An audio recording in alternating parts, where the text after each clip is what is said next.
The opinions on this season's Mayoiga, or The Lost Village, have been quite split. Some may call it brilliant, others call it one of the worst anime of this season. And while each individual has their own argument as to why they feel the way they feel, many are arguing that the show is intentionally trying to be bad. Now, how exactly do I feel about this argument? Well, to be direct, I quite disagree with it. First of all, I do not believe in this concept that most anime try to be bad, or really that all that many do. Why would any anime producer want to make something that sucks? I doubt director Tsutomu Mizushima woke up one morning and decided he'd just make something that's total crap. Yes, there's such a thing as schlock, but those tend to be low-budget, low-effort productions. While Mayoiga may have some animation errors, as a whole, it's not that bad looking of a show. The character designs are pretty attractive, the backgrounds are nicely designed, it works. It would seem utterly pointless to pull all these people together, many of which are big names like now infamous writer Mario Okada, to make something they wanted to be terrible.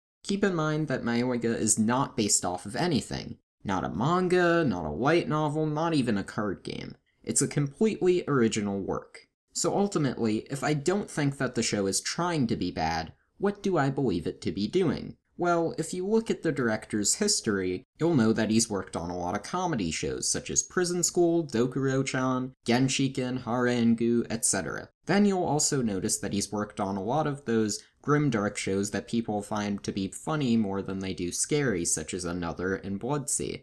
My beliefs are that he's trying to combine the two and create this really campy, over-the-top series. The director's name alone isn't the only evidence to my claim, the show itself is as well. When one looks at the show's dialogue and characters, one will be sure to find absurdity. There are characters like Love Pond, who obsesses over executions. They sing a song about an unlucky hippopotamus in the first episode. The backstories of the characters are equally silly, and even the tone clashes, as moments that would normally seem frightening or mysterious in horror films take place in broad daylight. Then the parts that come off more as ridiculous rather than threatening take place at night. I can guarantee you that all of this is intentionally campy. The people making this show know what they are getting into. That being said, making something campy is not the same as making something that sucks. After all, JoJo's Bizarre Adventure is extremely campy and over the top, yet it has a massive fanbase of people who love it. For a show to be campy, it has to not take itself too seriously, which is not the same as outright being poorly written or poorly put together.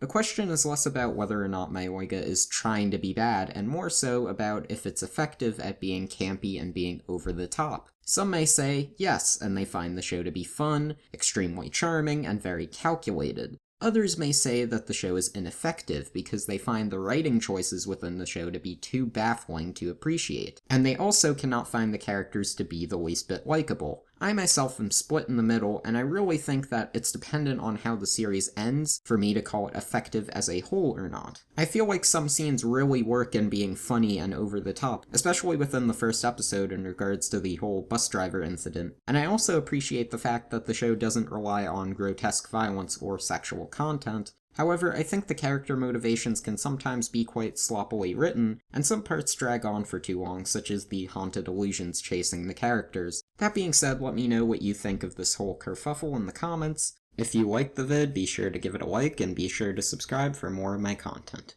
Thank you for watching.